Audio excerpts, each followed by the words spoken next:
এই সেদিন আমাকে বাইপাসের ওপর পুলিশ ধরেছিলেন, ট্রাফিক পুলিশ।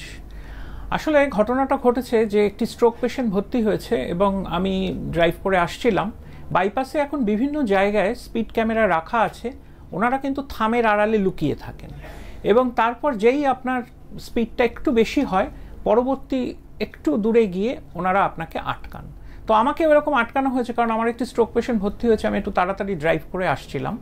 তো ট্রাফিক পুলিশ ধরার পর আমি বললাম যে আমার একটি স্ট্রোক পেশেন্ট ভর্তি হয়েছে এবং আপনি জানেন যে স্ট্রোকের পর 4.5 ঘন্টার মধ্যে পৌঁছতে পারলে তবেই এক বিশেষ ধরনের ট্রিটমেন্ট আমি দিতে পারি। তখন উনি আমাকে বললেন, আপনি কি কার্ডিওলজিস্ট? আমি তখন ওনাকে বোঝালাম যে স্ট্রোক হলো ব্রেনের অসুখ, স্ট্রোক কিন্তু হার্টের অসুখ নয়। স্ট্রোক নিয়ে অ্যাওয়ারনেস আমাদের মধ্যে কিন্তু বরাবরই কম ছিল। অনেকে এখনও স্ট্রোক বলতে যে বোঝান হার্টের অসুখ, সেটা তো দেখলেনই, আপনাকে সদ্য একটা উদাহরণ দিলাম। তারপর শেষ অবধি ওনাকে ওখানে ওই মোড়ের মাথায় আমি তখন স্ট্রোক নিয়ে কিছু বললাম। তো এটা বলার উদ্দেশ্য হচ্ছে যে আমাদের কিন্তু স্ট্রোক নিয়ে অ্যাওয়ারনেস কিন্তু চতুর্দিকে ছড়িয়ে দিতে হবে, যাতে আপনারা ঠিক সময় ঠিক জায়গায় পৌঁছতে পারেন। এবার আসি যেখানে কনফিউশনটা হচ্ছে, যার জন্য আমি একটা আজকে হার্টের মডেলও নিয়ে এলাম। এই জন্যই আনলাম যে আপনি যদি এটা হার্ট, যারা ছোটবেলায় বায়োলজি পড়েছেন তারা জানেন যে হার্টের প্রকোষ্ঠ থাকে বা চেম্বার থাকে, এট্রিয়াম, ভেন্ট্রিকল, এগুলো সবই শুনেছেন আপনারা। আপনারা যদি খুব কেয়ারফুলি লক্ষ্য করেন, হার্টের গায়ে কিন্তু অনেকগুলো আর্টারি রয়েছে। আর এই হার্টেরও তো নিজস্ব নিউট্রিশন দরকার, তাকেও তো এই পাম্পটা করতে হচ্ছে। সে রক্ত পাবে কোথা থেকে? সে রক্ত পাবে এই নালীগুলো থেকে। এই নালীগুলোকে বলা হচ্ছে করোনারি আর্টারিজ। এই করোনারি আর্টারিজে যদি ব্লক থাকে, যদি হার্টের মাসলে রক্ত চলাচল কমে যায়, তাহলে হার্টের মাসলের কিছু অংশ কিন্তু মরে যেতে পারে। সেটাকেই বলা হয় মায়োকার্ডিয়াল ইনফার্কশন বা হার্ট অ্যাটাক। এর সাথে কিন্তু ব্রেনের কোনো যোগ নেই। এবার যদি আমরা আসি ব্রেনের ব্যাপারটা, ব্রেনটা যদি আপনি লক্ষ্য করেন, আমি যদি এই ওরিয়েন্টেশনে বসে থাকি তাহলে এটা আমার ব্রেন, সামনের দিক, পেছনের দিক, এবং এটা একটা ব্রেনের রিয়েল কাস্ট, একটা সামসোপ্লাস্ট দিয়ে তৈরি রিয়েল ব্রেনের কাস্ট। তো আপনি একটু কেয়ারফুলি দেখলে দেখবেন যে ব্রেনের গায়ে কিন্তু অসংখ্য আর্টারি রয়েছে বা রক্ত চলাচল হচ্ছে এগুলো দিয়ে। এগুলোতে যদি কোনোভাবে ব্লক হয় তাহলেই কিন্তু স্ট্রোক হবে। তাহলে স্ট্রোক হচ্ছে ব্রেনের অসুখ, রক্ত চলাচলের ব্যাহত হলেই হতে পারে, ফলে স্ট্রোককে আমরা বলতে পারি ব্রেন অ্যাটাক। আর হার্টের যদি মাসলে কোনো রক্ত চলাচল ব্যাহত হয়ে হার্ট পাম্প আর না করতে পারে, তাহলে সেটাকে আমরা বলি মায়োকার্ডিয়াল ইনফার্কশন বা হার্ট অ্যাটাক। এই বেসিক ডিস্টিংশনটা আমাদের এই জন্যই জানা দরকার, কারণ দুটো চিকিৎসা আলাদা। এখনো কিন্তু অনেকে স্ট্রোক বলতে ভাবেন না হার্টের অসুখ, এবং সঙ্গে সঙ্গে অনেকে আবার বলেন গর্ব করে, আমার বাড়িতে সরবিট্রেট ছিল, তার দাদু হয়তো খায়, তো সেটা আমরা পেশেন্টকে দিয়ে দিলাম। একটু আগে আমরা জানলাম যে স্ট্রোক হচ্ছে ব্রেনের রক্তনালীর অসুখ। আপনারা জানেন যে হার্ট থেকে সব রক্ত গিয়ে ব্রেনে পৌঁছচ্ছে, এবং ব্রেনের রক্তনালী একটু আগে আমি দেখালাম। এখানে যদি কোনোভাবে ব্লক থাকে, সেটা নেকে হতে পারে, মানে এখানে হার্ট থেকে যখন যাচ্ছে, অথবা ব্রেনের ভেতরে কোনো আর্টারিতে ব্লক থাকতে পারে। তাহলে একটা অংশে, যে অংশে রক্ত যাচ্ছে না, সেই অংশে হবে ইসকেমিক স্ট্রোক। আরেক ধরনের স্ট্রোক আছে যেটাকে আমরা বলছি হেমারেজিক স্ট্রোক। তার মানে ব্রেনের মধ্যে যে রক্তনালী আছে সেই রক্তনালী ছিঁড়ে গিয়ে হচ্ছে। যাদের উচ্চ রক্তচাপ থাকে তাদের ক্ষেত্রে কিন্তু হেমারেজিক স্ট্রোকটা মোর কমন। স্ট্রোকের ক্ষেত্রে কিন্তু টাইম ইজ ব্রেন, প্রত্যেক সেকেন্ড ইম্পর্টেন্ট, কারণ প্রত্যেক সেকেন্ডে ব্রেন ফাংশন কিন্তু চলে যাচ্ছে। তাই আমাদের কিন্তু স্ট্রোক ডায়াগনোসিস করতে হবে হওয়ার সঙ্গে সঙ্গে। মনে রাখুন, ফাস্ট, FAST। এফ হচ্ছে ফেশিয়াল প্যারালিসিস, মুখ যদি বেঁকে যায়। এ হচ্ছে আর্ম উইকনেস, সঙ্গে কিন্তু লেগ উইকনেসও থাকতে পারে। তার সাথে হচ্ছে S, স্লার্ড স্পিচ। টি হচ্ছে time to call the ambulance. তার মানে ঠিক জায়গায় আপনাকে পৌঁছতে হবে স্ট্রোকের এই সিমটমগুলো দেখা গেলেই। আপনি যদি ঠিক জায়গায় 4.5 ঘন্টার মধ্যে পৌঁছতে পারেন, তাহলে বিশেষ বিশেষ ক্ষেত্রে, যেমন ইসকেমিক স্ট্রোক যাদের হয়েছে, সেক্ষেত্রে আমরা কিন্তু একটা ইনজেকশন দিতে পারি যাতে ক্লটটা গুলে যায়। একে বলছি আমরা থ্রম্বোলাইসিস বা ক্লট বাস্টার ট্রিটমেন্ট। কিন্তু হেমারেজিক স্ট্রোকের ক্ষেত্রে চিকিৎসা কিন্তু একটু অন্যরকম। স্ট্রোকের ক্ষেত্রে কিন্তু খুব কমপ্লিকেটেড, প্রচুর টেস্ট করতে হবে, জটিল পরীক্ষা নিরীক্ষা করতে হবে, এসব কোনো ব্যাপারই নয়। সাধারণ একটা সিটি স্ক্যান করলেই আমরা দুটোকে তফাৎ করতে পারি। যেকালে সিটি স্ক্যান ছিল না, সেখানে রোগীর ইতিহাস থেকেই আমরা চেষ্টা করতাম। যেহেতু এখন সিটি স্ক্যান সব জায়গায় অ্যাভেলেবল, প্রত্যন্ত গ্রাম গঞ্জেও কিন্তু সিটি স্ক্যান হয় কোনো না কোনো জায়গায়, ফলে আমরা একটা সিটি স্ক্যান করে নিলে পরবর্তী স্টেপে এগোতে পারবো। কারণ ইস্কেমিক স্ট্রোক এবং হেমারেজিক স্ট্রোক দুটোর ট্রিটমেন্ট কিন্তু আলাদা। স্ট্রোক কিন্তু কখনোই বিপণনযোগ্য অসুখ ছিল না, ফলে আপনি বিভিন্ন রোগের বিজ্ঞাপন আকাশে বেলুনের ওপর কিংবা ফুচকাওয়ালার গুমটির মাথায়, চায়ের দোকানের পাশে আপনি দেখতে পাবেন। কিন্তু স্ট্রোক নিয়ে এটা কখনো করা হয়নি। তার কারণ স্ট্রোকে মনে করা হতো বিশেষ কোনো চিকিৎসা সম্ভব নয়।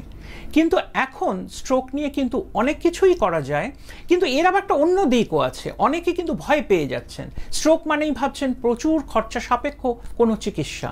কিন্তু আমি বলি, অনেক সময় কিন্তু স্ট্রোক হলেই যে হাসপাতালে ভর্তি হতে হবে তা নাও হতে পারে।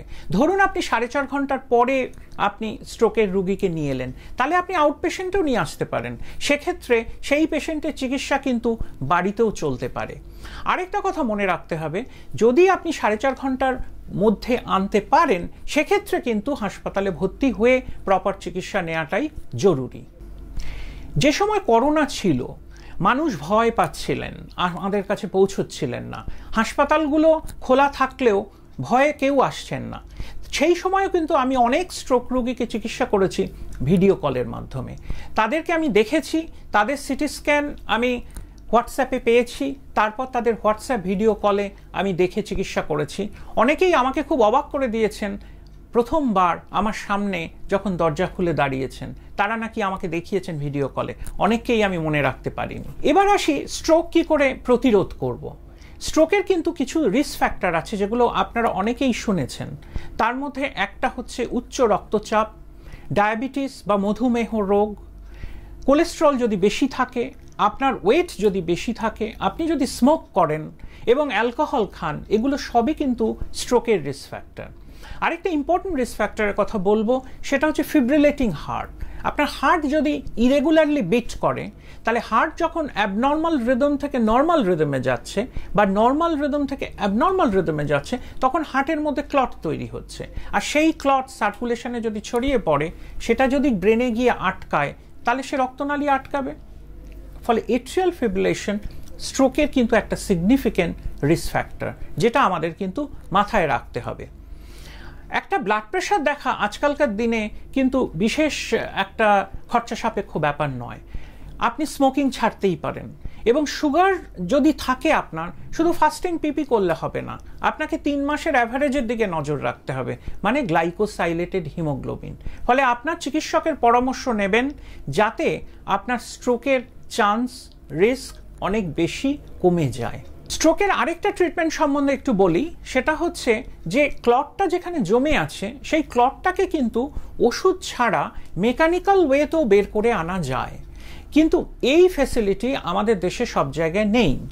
নিউরো রেডিওলজিস্টরা এই ট্রিটমেন্টটি করে থাকেন, কারণ তারা একটা ক্যাথিটার পরান। মনে রাখবেন, হার্টের অ্যাঞ্জিওগ্রাম করা, তার রক্তনালীর ছবি তোলা, এটা অনেক বেশি সহজ, কিন্তু ব্রেনের ক্ষেত্রে সেটা সহজ নয়। কারণ ব্রেনের ক্ষেত্রে যদি ইনজেকশন দিয়ে অ্যাঞ্জিওগ্রাম করতে হয়, তার জন্যই স্ট্রোক হতে পারে, তার জন্য স্ট্রোক বেড়েও যেতে পারে। ফলে খুব সুনির্দিষ্টভাবে যারা এই ব্যাপারে ট্রেন্ড, নিউরো রেডিওলজিস্ট, যারা রেডিওলজিস্ট, যাদের স্পেশাল ইন্টারেস্ট আছে এই ব্যাপারে, তারা শুধু এই প্রসিডিওর পারফর্ম করতে পারেন, এবং সেক্ষেত্রে তারা মেকানিক্যালি ক্লটটাকে বের করে আনতে পারেন। কিন্তু যেটা বললাম, যে এই ফ্যাসিলিটি সব জায়গায় নেই, এবং এটা যথেষ্ট রিস্কি প্রসিডিওর, ফলে বুঝে আমাদের এগোতে হবে। সেই তুলনায় যদি আমরা থ্রম্বোলাইসিস দিতে পারি, 4.5 ঘন্টার মধ্যে যদি আপনারা ঠিক জায়গায় পৌঁছতে পারেন ঠিক সময়, তাহলে কিন্তু ক্লটবাস্টার ইনজেকশন দেয়া সম্ভব। এবং স্ট্রোকের ক্ষেত্রে আপনারা জানেন যে ফিজিওথেরাপির একটা খুব বড় রোল আছে, রিহ্যাবিলিটেশন, যাতে পেশেন্টকে আবার আগের অবস্থায় আমরা ফিরিয়ে আনতে পারি। তো ফিজিওথেরাপি কখন শুরু হয়? যখনই পেশেন্ট ভর্তি হন হাসপাতালে, তখনই কিন্তু রিহ্যাবিলিটেশন শুরু হয়ে যায়। কারণ এই পেশেন্টকে ডে 1 থেকেই ভাবতে হয় কি করে আমরা আগের অবস্থায় ফেরত নিয়ে যাব। শুধু মেডিকেল চিকিৎসা নয়, কারণ স্ট্রোকের চিকিৎসা হবে as a team, physiotherapist, speech therapist, দরকার হলে সাইকোলজিস্ট, সবার ইনপুট নিয়েই কিন্তু স্ট্রোকের চিকিৎসা চলতে থাকে। স্ট্রোক কথাটা শুনলেই কিন্তু একটা করাল গ্রাস মনে হয়, চলমান জীবনের ছন্দ ব্যাহত হয় এই অসুখে। কিন্তু স্ট্রোক কথাটা শুনলেই আজকে 2022 সালে আপনি ভয় পাবেন না। ঠিক জায়গায় পৌঁছন, তাহলে কিন্তু স্ট্রোকের চিকিৎসা হবেই। আর স্ট্রোক মানেই কিন্তু অনেক জটিল চিকিৎসা, অনেক খরচ সাপেক্ষ চিকিৎসা তা কিন্তু নয়। স্ট্রোকের চিকিৎসা কিন্তু বাড়িতে বসেও হতে পারে যদি আপনি ঠিক অ্যাডভাইস পান এবং ডাক্তারবাবুর লিডারশিপে যদি থাকেন এবং অন্যান্য টিম মেম্বাররা কাজ করেন, তাহলে নিশ্চয়ই স্ট্রোকের চিকিৎসা বাড়িতেও হতে পারে। ভালো থাকুন, সুস্থ থাকুন।